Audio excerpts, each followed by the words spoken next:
Hey everyone, welcome to the video. Let's go over the 9-game NBA slate for today on Draftkings. But before we continue, as always, if you guys could just leave a like, and if you're new to the channel, please hit the subscribe button. Really helps me out, really appreciate it. You can also hit that bell so you get notifications for whenever I post. I do tend to post really late at night for my NBA videos, so if you happen to be up late at night, you can get a notification and you can watch my video. And if I sound boring, you could use it to put yourself to sleep. So it's got multiple ways to be used.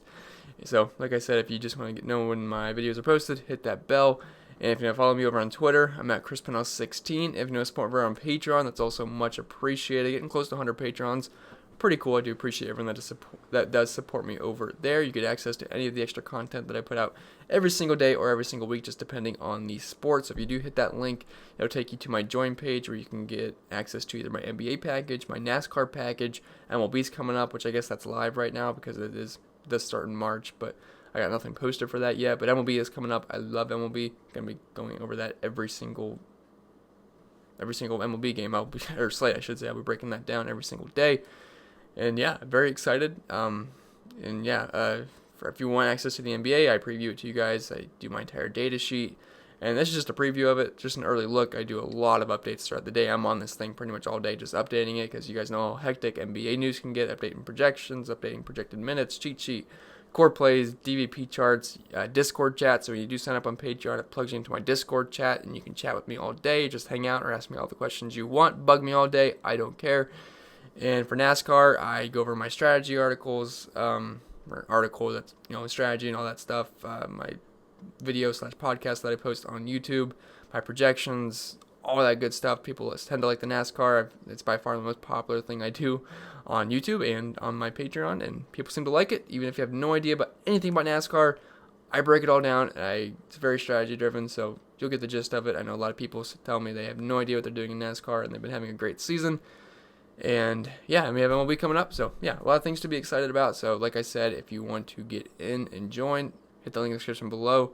I think that's enough shameless plugging. Let's get into today's video. So up top, we got Luka Doncic. He comes in at 10,900. I know he sucked in the last game versus Chicago, but I'm willing to go all the way back in. You have to have a short memory when it comes to DFS, and when guards play New Orleans, we have to look at them as one of the best plays on the slate, especially when you're one of the best players in the NBA, or best fantasy players in the NBA, Luka Doncic, and he's below 11K, which I think is always a mistake. I think he should always be in the 11K to 12K price range. So I do like the price we're getting on Luka. It feels like we're buying low a little bit, even though it's up from his last game, even though he sucked. But you got to factor in this matchup, and you're going up against New Orleans. You got to like the guys going against New Orleans. We just saw last night, Minnesota New Orleans game that, what was it, 139 to 134?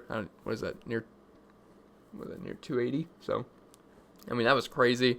So that's just kind of the upside you can get when you are playing New Orleans. That's also a massive pace-up spot for the Mavericks. They're 24th in pace of play, while New Orleans is second, so that's 22 spot difference.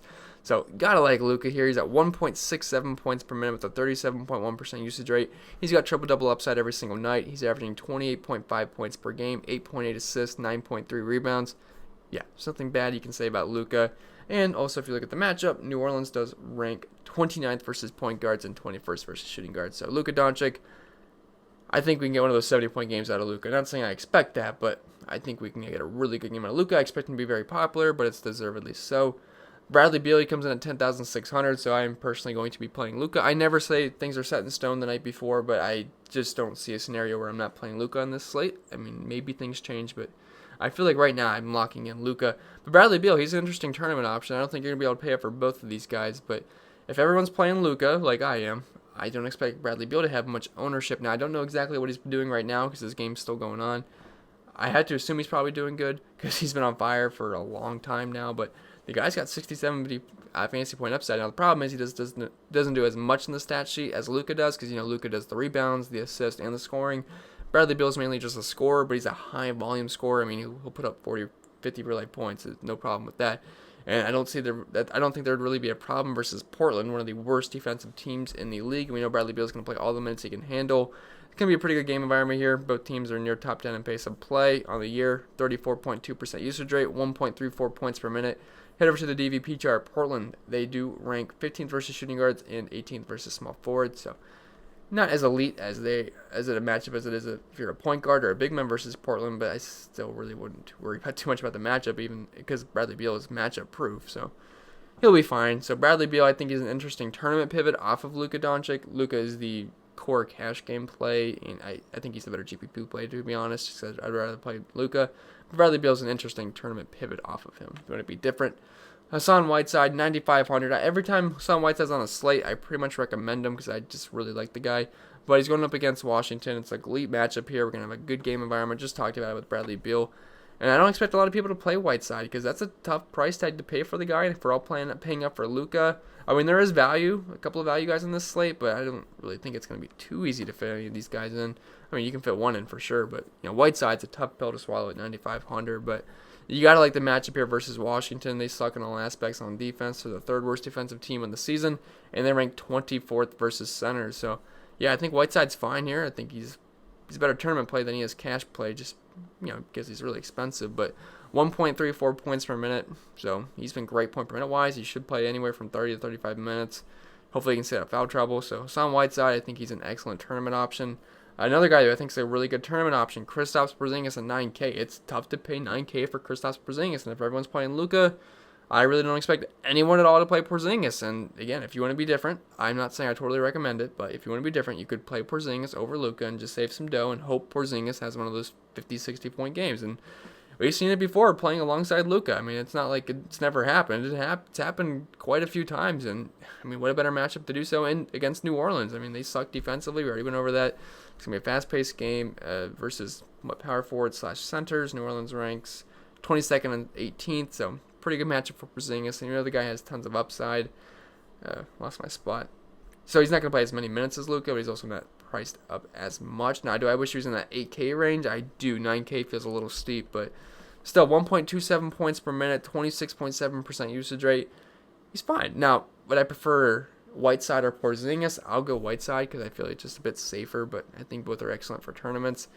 Jalen Brown, he's all the way up to 8,100, but the reason I have him listed here is because Gordon Hayward left the last night's game with knee soreness, and he said he didn't expect it to be much of an issue, but this is also a back-to-back, so I feel like they'll just leave him out, and plus they're playing Cleveland, which, trust me, I'm from Ohio, and they suck, so I don't think they're going to have too much problem with Cleveland.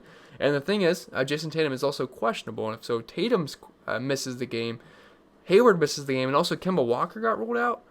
That's a lot of bodies off the court for the Celtics, and everyone's going to get a massive bump here if you ran the numbers with those guys off the court.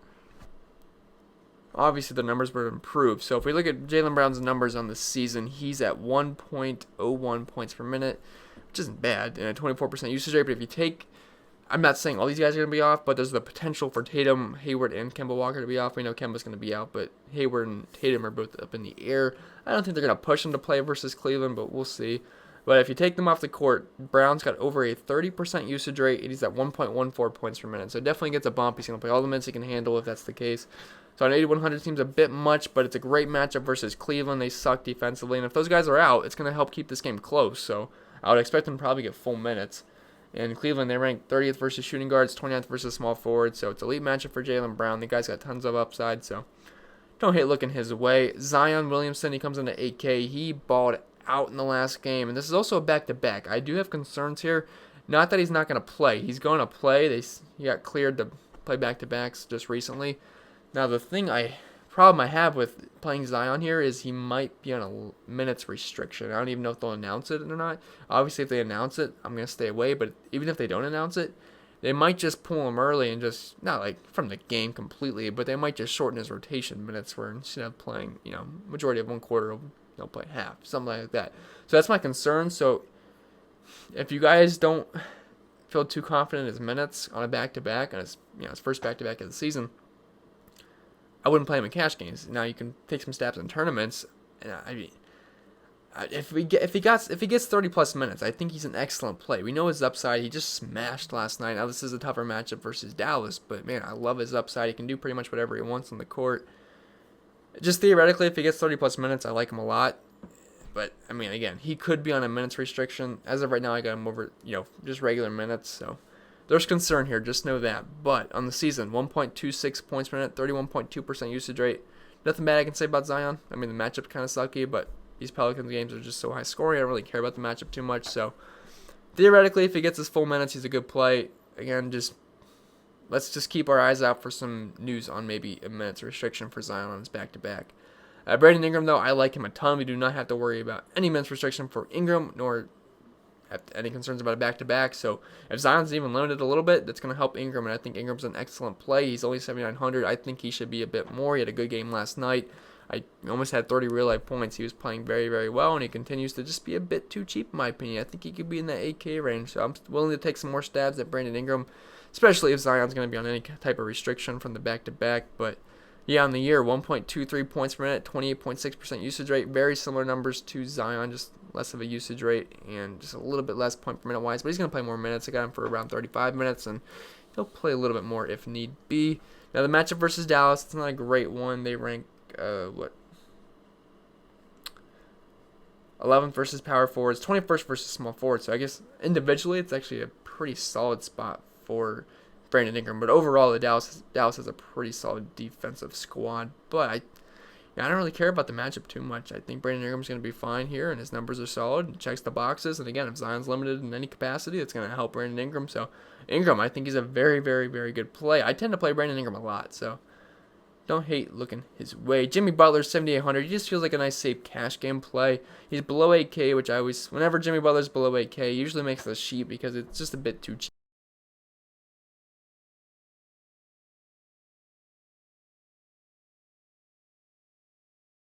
His upside, but it just feels like a guy like Jimmy Butler should be around in that 8K range. So 7,800 just feels a bit too cheap. Now the matchup versus Orlando, it sucks. The game environment here, it sucks. They're 18th in pace of play. Orlando is 29th, so it's going to be a pretty crappy game environment. But he's going to play mid-30s minutes. He's at 1.22 points per minute, 25.4% usage rate. Orlando, like I said, though, they're a good defensive team. They're pretty much top 10 in every category besides power forwards, but 11th versus small forwards, 11th versus shooting guards. So it's not like it's an absolute gauntlet to play these guys, but I don't love targeting them. But we just saw CJ McCollum just go off. So, I mean, if you're a good player, you can have a good game no matter what the matchup. And that's kind of what Jimmy Butler is. So I think he's fine for cash games. Spencer Dinwiddie, 7,800. He's had two pretty good games in a row. I think he scored high 40s in at least the last two games. And now he gets a good spot versus Memphis. I think this is going to be one of the better games of the night. Now, I know last time Memphis was on the slate, that game sucked. It was like a 240 total. Nothing happened, man. Nothing happened. Trae Young sucked in that game. Really, no one did good besides Jonas Valanciunas. But again, he got pulled early, so he finished with 38 points, which was fine. We'll take it. But I mean, he could have had a near 50-point game as good as he was playing. I think he had 6 to 8 rebounds in the first 3 minutes. It was crazy. But yeah, Dinwiddie, like the matchup here versus Memphis. Good game environment. Both teams are top 10 in pace of play. On the year, he's at 1.17 points for the 29% usage rate. If you take Kyrie Irving off the court, obviously those numbers are going to go up. So I think Dinwiddie is a pretty safe option. This mid-range is pretty strong in my opinion, especially if Tatum misses and those guys, Jalen Brown would be a strong play. So I like this mid-range again. But yeah, Dinwiddie, he's fine. Over a 30% usage rate, carries out. Good matchup versus Memphis. If you look at the DVP chart, they rank 18th versus point guards, 25th versus shooting guards. So Spencer Dinwiddie, think he's fine. Not nothing too flashy, but the guy's got 50-point upside. Valanciunas, 7,800. They raised his price a lot, but I think it's deserved because he was way too cheap below 7K. Now, I have him on here just for GPP purposes. He's fine for cash when he's below 7K, but at near 8K, yeah, he's going to be on my GPP radar, not my cash radar, because he's very hit or miss. He can have these games where he's around 20 below for fantasy points. Then he can have some of these games where he's near 60 fantasy points, if not more. He can be very up or down on both ends of the spectrum. So GPP play only for me at this price tag, but I love the spot versus Brooklyn. They're not the worst defensive team in the world, but they do struggle versus two spots, and that is point guard and center. They rank 27 versus center, so elite matchup here for Valanciunas, and it's gonna be a fast-paced game. Nearly 1.3 points per minute, 1.29 points per minute, which is excellent, and 21% usage rate. So Valanciunas, I think he's fine. I mean, there's some missing bigs for Memphis, so I think Valanciunas is a pretty strong tournament play. Not gonna get there in cash games. Christian Wood, 7,700. So I don't like the matchup that much, but I like Christian Wood. I just spit all over my computer. I like Christian Wood, though. I think he is. He's a good fantasy player. He's a good fantasy player. He's a good point per minute wise. If you look at his regular numbers on the season, he's at 1.16 points per minute with a 22% usage rate. But there's a lot of injuries and a lot of people off the court for the Detroit Pistons. All right, so let me see if I can just rattle off all the guys that are not going to be on the court for the Pistons here. So Derrick Rose, he's not going to be on. Blake Griffin's not going to be on. Luke Kennard's not going to be on. Andre Drummond's gone. Markieff Morris is gone. Reggie Jackson's gone.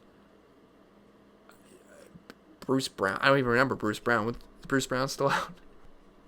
Yeah, Bruce Brown's doubtful. I mean, there's like no one left. You got guys like Tony Snell and Langston Galloway. That's pretty much it. And also, John Henson.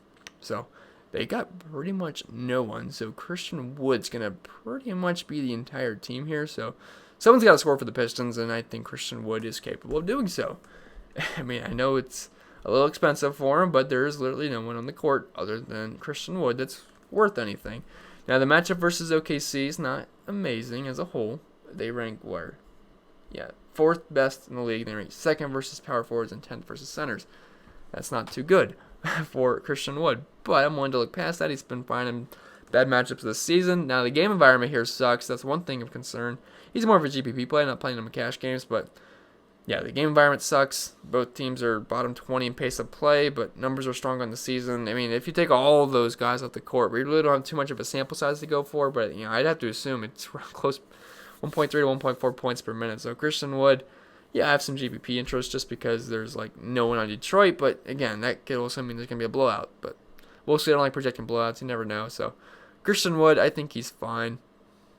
Right below me, I have Karis Levert, 7,200. So he went nuclear last night. Last time I looked, he had 47 real life points. So I didn't see his fantasy points total, but he was going off. So I put him on here, 7,200. I like the matchup versus Memphis. And, both teams are top 10 in pace of play. Memphis is terrible defensively. They rank 25th versus shooting guards. So really good spot for Karis Levert. And if you look at his numbers on the season, he's at about a point per minute and 28.4% usage rate. He's a little expensive, but the upside's there. We saw it last night. So Karis Levert, he's on my radar.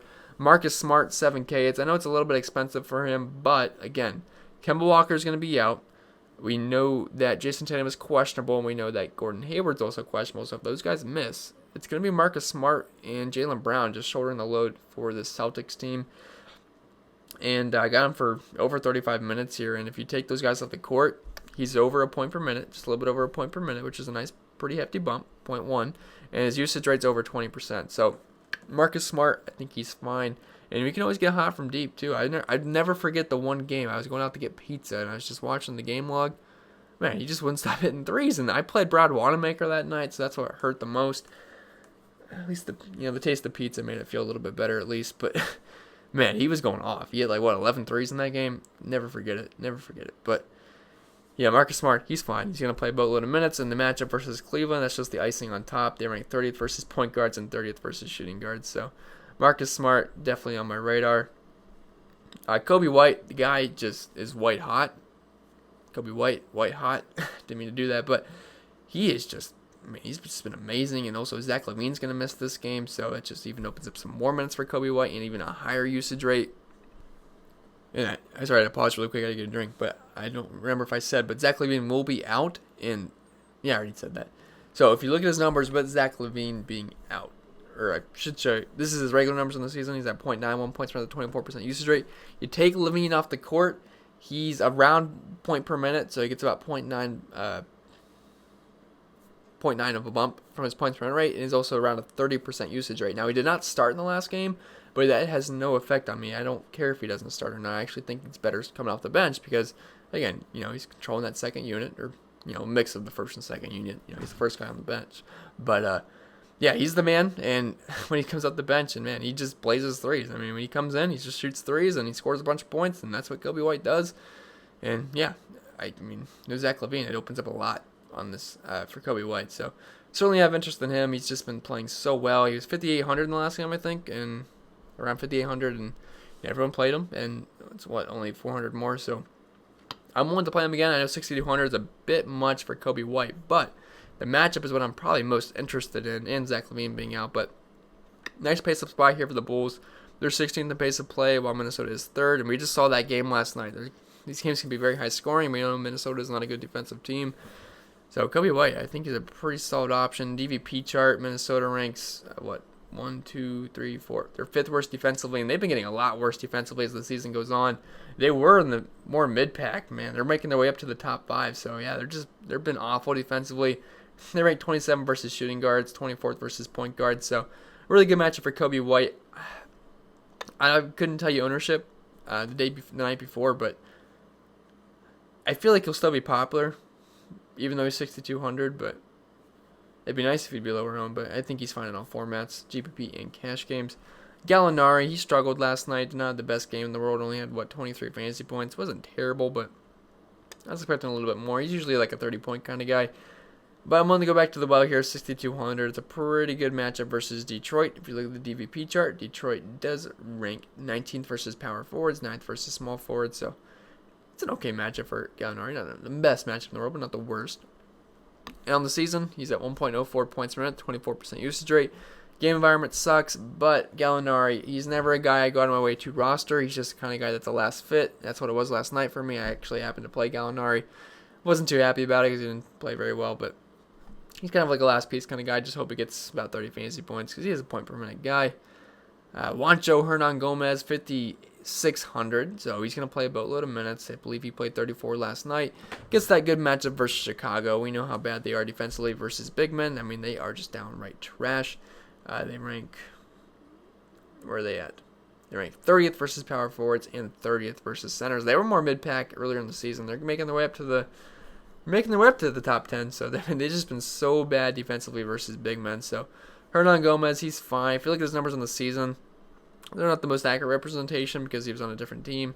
But 0.77, 15% usage rate. But now he's back. No, he's not back. But he's on the T-Wolves now, and there's no Cat. So obviously those numbers are going to go up. And he plays a lot more minutes. Like on the season, he's only averaging 15 minutes per game. He should probably get around 30 in this one. So Hernan Gomez, I think he's fine in this elite matchup here versus the Chicago Bulls down low. Davis Bertans, 5,600. So he's not really a cash game option for me, but the guy can always get hot from deep. And if he's hot from deep, he's probably going to be a good tournament play. And especially if you want to play some guys on Portland, which it's kind of tough to do because Lillard's making his first game back and McCollum's still a little expensive. So maybe you're not going to want to play a lot of guys from Portland. But this is a good game environment. And, this is a game where Bertans could just chug up a bunch of threes. And we saw last game, he was 8 for 10. 8 for 10 from deep. That's pretty darn good. So you can play him in tournaments just because of his 3-point upside. The guy's just insane from the arc. But about a point per minute guy, 0.94 points per minute. So Bertans is fine in tournaments. It's a good matchup versus Portland as a small forward / power forward. They rank 18th and 26th versus those positions respectively. So yeah, Bertans is fine in tournaments. Sorry to pause really quick again, but we did get some Vegas totals in. So looks like the Brooklyn-Memphis game is at 225, which honestly seems a little bit lower than I would have expected. I don't think anything else is out yet. So it looks like just that game. Yeah, I think just that game. So that's all I got. So nothing really too important. But let's see. We just talked about Bertans. So Dylan Brooks, 5,400. So he struggled in the last game. He really had a bad first quarter, but he recovered a little bit from that. And then he was just a victim of not being able to play in the fourth quarter, really, because the game wasn't even close. So really didn't need him to go out there. But as long as this game stays close, which I think it can, I don't mind Dylan Brooks at 5,400. Despite the last game, he's been playing pretty well recently, and he's been scoring a lot of buckets, and that's what he does. He scores a lot of points, and going to be a good game environment. I like targeting Brooks in fast-paced games, and we have just that. We only have a 1.5 point spread as well, so I think this is going to be setting up pretty well for a Dylan Brooks game. On the season, he's at around 0.9 points per minute, the 24.9% usage rate, so Brooks is fine, should get around 30 minutes, and like the spot versus Brooklyn, so he's okay. Kevin Porter, so we have Drummond out. We also have main point for Kevin Porter is Darius Garland's going to be out, and Darius Garland plays a ton of minutes every single night. And we saw it last game, and Darius Garland misses. Kevin Porter's going to play a ton of minutes. Got him for over 35 here, and he's just going to be on the court a ton. Now the matchup versus Boston is not that great, but I don't really care about the matchup. It's just the increase in minutes. Now I still wish he was in that 4K range, but I'm still willing to dish up around 5K for the guy, just because he gets a little bit of a boost when Garland's off the court. Obviously, and Drummond's going to be out too. Although, Drummond really wasn't on the team that long. But Still, he's going to play a ton of minutes, around 40 minutes, and I think Kevin Porter can get you over 30 fantasy points pretty easily at that price tag. So, don't mind Kevin Porter. I think he's actually a pretty solid option. Jared Allen, GPP play. I always link him and Jonas Valanciunas together because they can be very sporadic. I mean, both these guys are very, very sporadic. I trust Jonas Valanciunas much more than Jared Allen, but Jared Allen's also a lot cheaper than Valanciunas is most nights. So, yeah, he's fine in tournaments. Again, his minutes can fluctuate. He can go from the teens, anywhere from the upper 20s. It just depends on how things going, how life's going, how he's playing. A lot of things can affect Jared Allen's minutes. But I like the spot versus Memphis. It's a good game environment here. Both teams are top 10 in pace of play. Memphis, they rank 18th versus centers. So this is a pretty good spot for Jared Allen. He's over a point per minute guy on the year. He's at 1.09 points per minute, averaging 26 minutes per game. So I think he's a fine option. Don't mind that at all. Naz Reid right below him, 5,100. He had a 14 and 13 double-double last night, so he ended up playing pretty darn well. And now he gets a good matchup here versus the Chicago Bulls, who we already talked about with Juan Hernan-Gomez. I'm not going to go over it again, but worst team in the league versus big men. So Naz Reid, I think he's a solid option. He's actually pretty good point per minute wise, 1.1 points per minute, 24.10% usage rate. So, or 1% usage rate, I should say. So Naz Reid, I think he's fine. I mean, again, no cat, obviously, and it's a good matchup down low versus the Chicago Bulls as big men. So Naz Reid, I think he's fine. Then right below him, we pretty much just have a lineup filler in Taurean Prince. He's 4,700. The guy has just not been playing well recently. Actually, the one time I did play him, though, it was actually recently. I want to say it was 2 games ago. 2 games ago for Prince. So the last game and then the game before that is the game I'm talking about. He actually had a pretty decent game, and he was really low owned. Played well, but besides that, he's been in those teens, and he's just not been playing that well. But I do like the price tag. I like the matchup here. Prince in fast-paced games is where you want to target Prince, and that's what we're going to get here. Both teams play pretty fast, and he's not a point-per-minute kind of guy, but I think he'll be fine at this price tag. He should play close to 30 minutes, and if he can get hot from deep, he'll be able to pay off his price tag. So, Taurean Prince, I don't mind him, just as a lineup filler. D'Anthony Melton, he played pretty darn well in the last game. He got extended run, as did Tyus Jones because of the blowout. But, yeah, I don't mind Melton. I feel like I recommend him a lot, but it's a good spot versus Brooklyn as a point guard, or just a guard in general. They rank 25th versus point guard, so pretty good matchup for Melton, and he's been over a point per minute on the season. He's at 1.05 points per minute with a 20% usage rate. So, D'Anthony Melton, if he can get around 25 minutes, I think he's going to be a pretty solid play at only 4,500. Osman, 4,100. He played a ton of minutes in the last game. I believe he ended up playing 39. And he didn't do too bad either. So, I don't like the matchup. I don't like the player. But if he's going to play around 35-ish minutes, I think he'll be okay. Now, he's only at 0.73 points per minute in the season, which is a concern. Low usage rate of 16%. But I don't know. He's just a last piece kind of guy. It's whatever. So, Osman, I don't know. I really don't even know what to say. He's okay, though. Svi, I don't know how to say his last name. Yeah, I'm not even going to try because I'll probably get made fun of. But 3,900. Again, there's just no one left on this team. Jackson, Rose, Drummond, Kennard, Griffin, Markieff Morris. There's no one left. Someone's got to play minutes. So, Svi, I'm not sure. He's below 4K. He's going to play around 30 minutes. He actually played pretty well the past 2 games. Matchup versus OKC is pretty sucky, but we can look his way. I think you could do much worse than Svi. Tyus Jones, he went off last game, and he was near bare minimum, and I liked him quite a bit.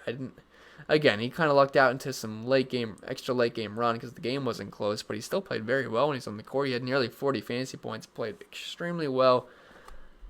Again, if the game blows out, yeah, I'll get more minutes, but I'm not going to project a blowout. It's only, a 1.5 point spread, so I wouldn't project a blowout anyway, but good spot versus Brooklyn as a point guard, and, his recent performance is very encouraging to see his upside. But he's at 0.94 points per minute, low usage rate, but I didn't mind Tyus Jones. I don't mind Tyus Jones here. I mean, I don't know if it's going to make him popular because of what he did last game, but, again, different circumstances. But I don't mind Tyus Jones. I think he's okay.